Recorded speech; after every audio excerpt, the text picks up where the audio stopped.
Hi guys! Welcome back to my vlog. So for today's video guys, nandito na nga ako guys. Super excited na! At naka-impake na yun ang aking mga gamit na dadalhin para bukas. So yan, actually guys, nung isang araw pa to hindi matuloy-tuloy ang aking pag-iimpake dahil hindi ko alam kung paano ko pagkasyahin dahil nga so sobrang daming gustong dalhin. Ayan, tapos syempre mayroon din na mga friends na nagpapadala. So, kailangan natin na i-adjust natin ang iba nating mga gamit para lang magkasya ang ating luggage. So, yan, kunting bawas, kunting dagdag, yun gano'n, ang hirap mag-adjust, no? Kapag marami kang gustong dalhin, ayan, tapos hindi mo madadala lahat. Buti na lang napadala na namin yung mga pasalubong namin last February. So ang dinadala na lang namin ay ang aming mga gamit at syempre mayroon din na mga kunting pahabol na gusto mong pasalubong sa mga family and friends. Ayan, so meron akong dalawang luggage dito guys. Luggage number 1 and luggage number 2. So ang laman ng luggage number 1 guys, at syempre lahat ng luggage na to ay para lang sa akin. Kasi iba naman yun sa aking mag-ama. So luggage number 1 guys, ang laman ng aking luggage dito ay syempre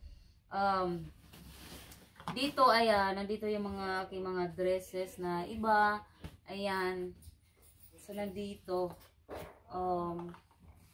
ito yung, kumbaga, yung importante, ayan, nakalagay dyan sa ano. So, dito naman, usually, ang mga nilalagay ko dito, mostly, nilalagay ko dito is mga white shirts, at skirt, ayan. Ito lang yung naligaw na t-shirt na may kulay. So, ayan, pahabol lang yan. So, ayan, dito lahat ang mga white. So, yan. Oh, siksik natin, guys. At dito, ito naman ay, ito yung mga medyas. Yan, mga socks ko na iba. Ito yung mga gagamitin ko doon. At syempre, guys, dito ang aking mga bras. Ayan. So, yan. Ito naman ay ang ano ba nakalagay dito? Underwear. O, diba?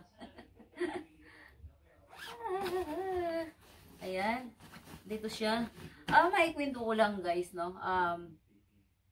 Para bumango ang aking luggage, ang nilalagay ko ay sabon, Irish Spring. Ayan. Nilalagay ko lang dito sa mga sulok-sulok. Ayan. Tapos, kailangan buksan nyo para yung amoy sasabog yung amoy sa buong maleta, kumbaga. So ayan, para pagbukas ng maleta nyo mabango. So ayan po ang aking sekreto para bumango ang iyong luggage. Ayan. So ito naman guys ang aking perfume. Ayan na po, tatlong klaseng perfume lang dala ko. Tory Burch at Chanel. Tapos ito, ang isa naman, Romance. So yan, tatlo lang ang ating dalang perfume. Dahil isang buwan lang naman tayo doon. So yan, para hindi masyado mabigat ang ating luggage. Kailangan na limited lang yung dalhin nating perfume. So yan yung laman dito na side. At syempre guys, dito, itong side na to, papakita ko sa inyo ang side na to. To add pa more, ayan, mga shorts, pants, at t-shirt, ayan. Dati guys, ang ginagawa ko kapag nag-i-impake ako,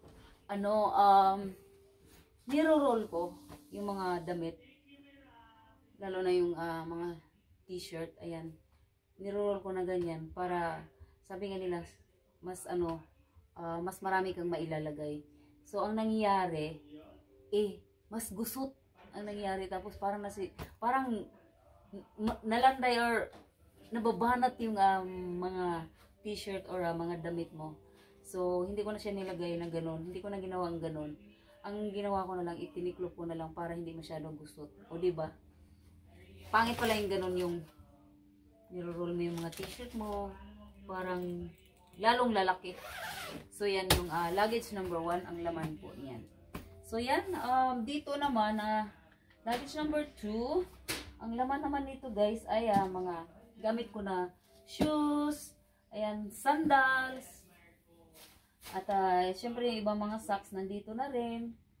Ayan, nagdala lang ako ng slippers na 2 panggala. Ayan.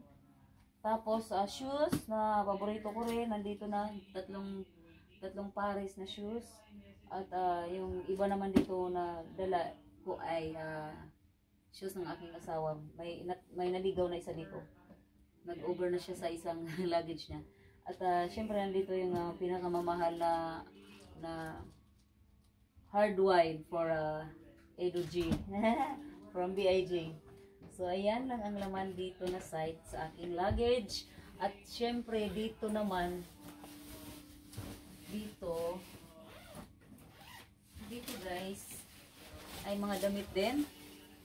Ayan. So yan, mga damit din nandito. Mga socks, yung gagamitin ko na bags. Nagdala rin din ako ng 2 shoulder bags lang. So ayan. Lahat ng to guys, sigurado ako hindi to mababalik ng Canada. Sigurado ako, iba dito, ma-arbor or pamimigay na. O diba? Para para pagbalik mo hindi na masyado marami. Ang dadalhin mo naman ay mga pasalubong. O diba? Syempre hindi natin makalimutan diyan yung mga danggit, yung mga dried fish, diba? Yan ang importante. Mga ulam. At dito guys, ang laman naman dito ay mga abubot, ang aking hand carry. Ayan, 2, isang shoulder bags at isang maliit na luggage. Itong 7 kilos lang. At ito naman, hindi naman tinitimbang yung So ayan ang aking shoulder bags. Andiyan yung mga abubot. Dito naman yung mga kunting chocolates. So yan, yan lang po ang laman ng aking luggage. So yan, excited na guys makita ang aking family and friends. See you soon. At syempre ang aking Mayor family dyan. Kita-kits na lang tayo. Abangan. So yan.